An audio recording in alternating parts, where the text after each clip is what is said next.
కూడా దేవుడు మీకు అనుగ్రహించిన మంచి దినమే.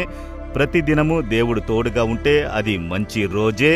యేసు తోడుగా ఉంటే అన్ని రోజులు ఆనందమైన దినములే, అన్ని రోజులు ఆశీర్వాదకరమైన రోజులే. ప్రత్యేకించి దేవుడు చెబుతున్నారు, ఈ దినము ప్రభు కలుగజేసి నీకిచ్చిన దినము. కుమారుడా, కుమార్తె, నీవు ఉత్సాహించి సంతోషించుము. ఎందుకు సోలిపోయి ఉన్నావు?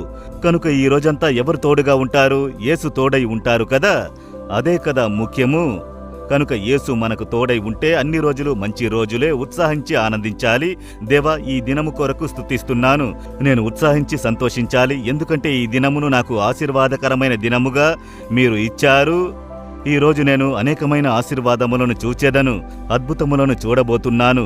నాకు ఆశ్చర్య కార్యములు జరగబోతున్నాయని విశ్వసించండి. మీరు యేసుని విశ్వసిస్తే ప్రతిదినం అద్భుతము జరుగును. ఎందుకంటే ఆయన అద్భుతమైన దేవుడు. ఆయన ఈ లోకంలో సంచరించిన రోజులలో ప్రతిరోజు అద్భుతము చేశారు. విశ్రాంతి దినమున